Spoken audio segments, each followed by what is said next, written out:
Nandito na nga kami sa dam. Yan. So dito na kayo maliligo mga kabigote. Sobrang ganda dito mga kabigote sa dam na to.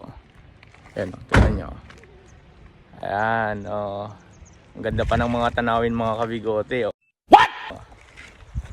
Ayan. So ayan. Saan tayo pupunta? Dito? Doon tayo magpipicture. Yan, magandang picturean doon mga kabigote. Tapos ang yung view niya, ganda.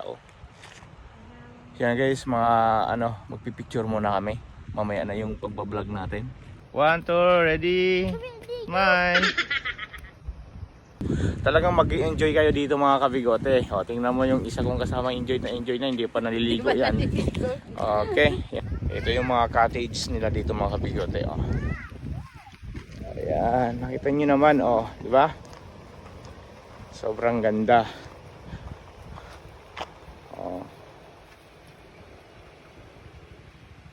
Ayun yung pinaka main talaga mga kabigote. Okay, sige. Kami po ay tatawid ng ilog bago makarating doon. Ayan.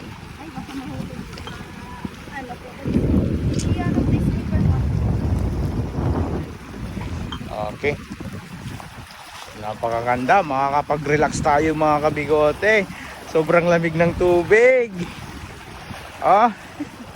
Ayun, kompleto dito mga kabigote. Tingnan nyo yung mga nila, cottage nila.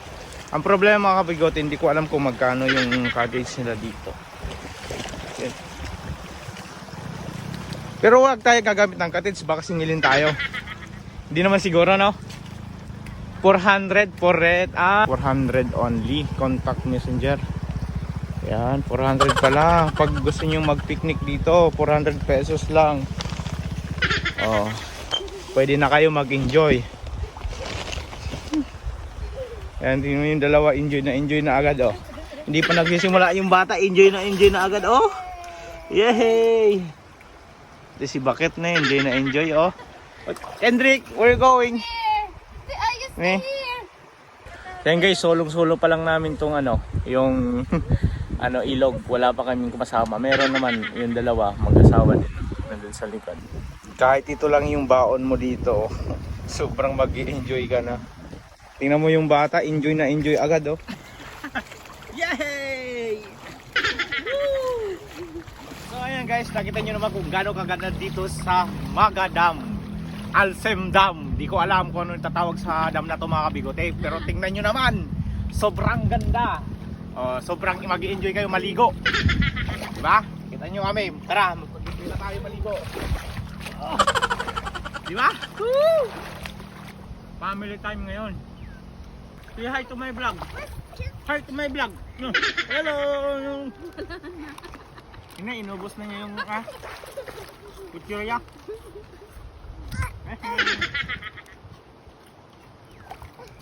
What? Grabe, sobrang ganda, no? So guys, kami po ay nagpapasalamat kay Uncle Andres sa kanyang cottage na nakapaglibre kami dito sa Carayan. So, nakita nyo naman mga kabigote, sobrang ganda dito maligo. Talagang mag-i-enjoy kayo kung pamilya kayo pupunta dito mga kabigote. Lalo ngayong mainit na panahon mga kabigote, mag-i-enjoy talaga kayo dito mga kabigote. At maraming salamat dito sa cottage na inanuhan namin mga kabigote. Wala yung may-ari pero kami nagpapasalamat dahil nakalibre na kami ngayong araw na to. Ito yung cottage nila mga kabigote. Sabi ni Bakit, ang may-ari daw nito is si Uncle Andres.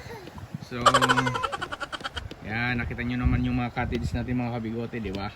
Sobrang lalaki, 400 pesos lang mga kabigote. Hindi ko alam mga kabigote kung unlimited na to.